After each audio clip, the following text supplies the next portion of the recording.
banyak di antara kita yang mengartikan barokah itu selalu melulu dengan harta, selalu melulu dengan pintu rezeki. Sehingga apabila kita mendapati ada orang yang banyak pintu rezekinya dimudahkan oleh Allah, berarti kita menganggap itu barokah. Dan siapapun yang dunianya berlimpah, lebih berlimpah dari dunia kita, berarti kemudian dia lebih barokah daripada kita.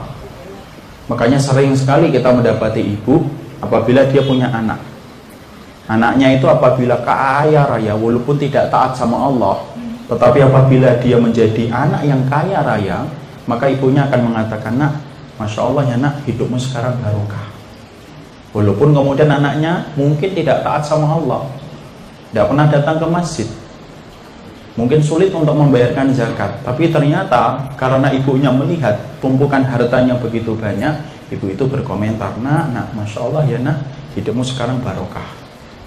Tapi sebaliknya, kalau ada seorang ibu mendapati anaknya kurang beruntung, pintu rezekinya tidak terlalu banyak dengan pintu rezeki saudara-saudara yang lainnya, di mana dunianya tidak sebanyak dan tidak meraup sebagaimana yang lainnya, walaupun dia taat, walaupun dia ahli ibadah, maka ibu itu akan komentar, nak, hidupmu nolongso banget, kamu belum mendapatkan barokah nih, terus berusaha ya supaya kamu mendapatkan barokah. Kalau kemudian kita masih mengartikan bahwasanya barokah itu cuma harta tok, berarti selama ini kita salah, bahwasanya ternyata kita belum paham arti barokah ketika kita menyelipkan itu menjadi doa bagi sahabat kita.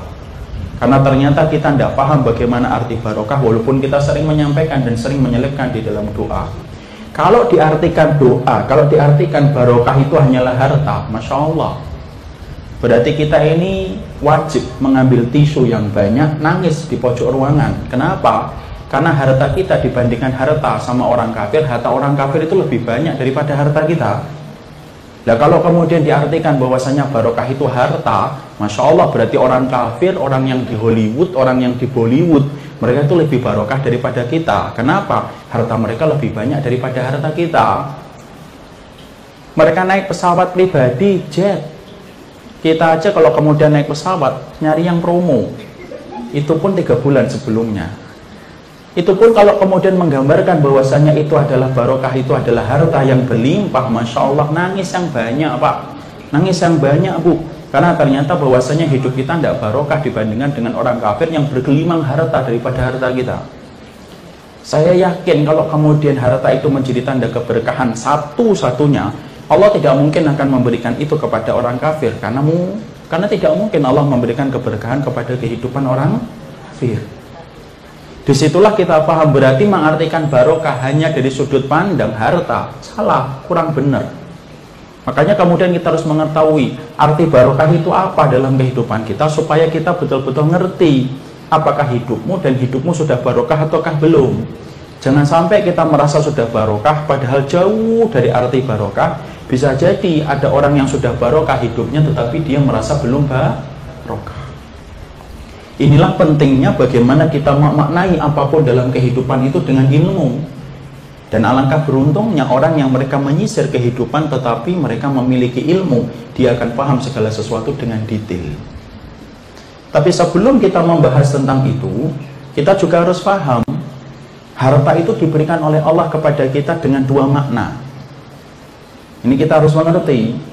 Sebelum kita membahas tentang definisi satu persatu, poin per poin tentang makna barokah, maka pahami betul bahwasanya Allah ketika membagi dunia kepada saya yang menyampaikan materi, ataupun kepada antum semuanya yang mendengarkan materi ini, pahami Allah itu ketika memberikan kepada kita harta, itu ada 2 maknanya.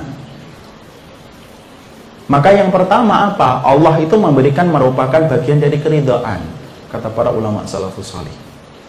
Kapan Allah itu memberikan harta, di mana harta itu bagian dari keridhaan Allah kepada hamba tersebut, tetapi juga menjadi ujian. Yaitu adalah ketika ada orang yang mereka itu diberikan harta oleh Allah, dengan harta yang dia miliki, dia membangun jembatan yang menghubungkan antara dunianya dengan akhiratnya. Sebagaimana itu Allah titipkan hartanya, Allah berikan harta kepada Nabi Sulaiman, kepada Abdurrahman bin Auf, dan kepada para sahabat yang mereka punya kelapangan harta. Allah berikan harta kepada mereka, Allah meridhai mereka. Allah jadikan harta itu, mereka menjadikan harta itu menjadi jembatan antara kehidupan dunia mereka untuk meraup kenikmatan akhirat. Sulaiman, Abdurrahman bin Auf, dua-duanya penduduk surga, dan dua-duanya bergelimang dengan harta yang begitu melimpah dan begitu meruah-ruah dalam hidup mereka, dan mereka membangun jembatan antara kehidupan dunia dan kehidupan akhiratnya. Tapi sifat harta yang pertama kayak gini itu tidak banyak. Ada sifat yang kedua. Sifat yang kedua itu apa? Yaitu adalah ketika Allah memberikan kepada kita harta, tetapi ketika Allah memberikan kepada kita harta, entah kepada saya atau kepada kita semuanya, bukan karena Allah itu mencintai kita, tetapi karena justru sebaliknya Allah itu membenci kita. Karena Allah itu ketika membenci seseorang tidak mengadab dan menyiksa secara langsung.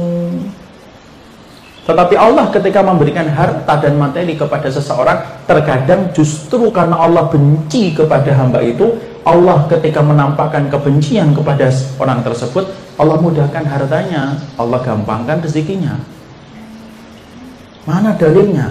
Mari kita membaca dalam surat Al-An'am 44. Allah berfirman di dalam ayat ini, falamma nasu ma dzukiru bihi fatahna alaihim abwaaba kulli syai'in hatta idza farihu bima utu akhadnahum baghtatan fa idahum mublisun. Allah kemudian berfirman di dalam surat Al-An'am ayat 44, falamma nasu ma dzukiru bihi. Kalau kami dapati manusia itu sudah lupa peringatan-peringatan yang kami berikan kepada mereka, kita sudah menjadi manusia yang lupa untuk menjalankan ketaatan, meninggalkan Quran, meninggalkan sunnah, Allah itu tidak mengadab dan menyiksa kita secara langsung.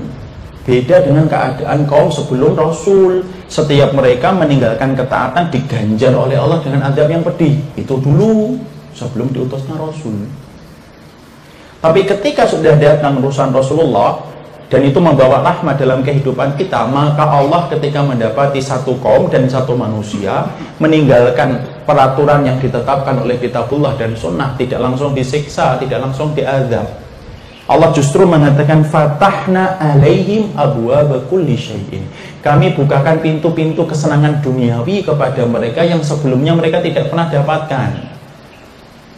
Sehingga ketika mereka meraup dengan harta yang Allah mudahkan untuk mereka, maka mereka semakin lupa terhadap perintah yang harusnya mereka kerjakan, mereka lupa terhadap ketaatan yang harus mereka lakukan, sampai mereka amnesia terhadap ketaatan. Akhadnahum baghtatan fa idahum mublisun. Kami ambil nyawa mereka dan kami matikan mereka tiba-tiba, terhenyak mereka kembali kepada Allah untuk mempertanggungjawabkan setiap kenikmatan yang berbuah dengan kemaksiatan.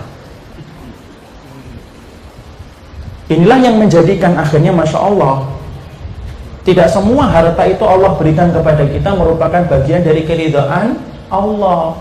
Karena banyak manusia yang selalu mengartikan bahwasanya kalau dimudahkan usahanya, dimudahkan proyeknya, dimudahkan rezekinya, berarti Allah itu sayang. Kata siapa? Enggak.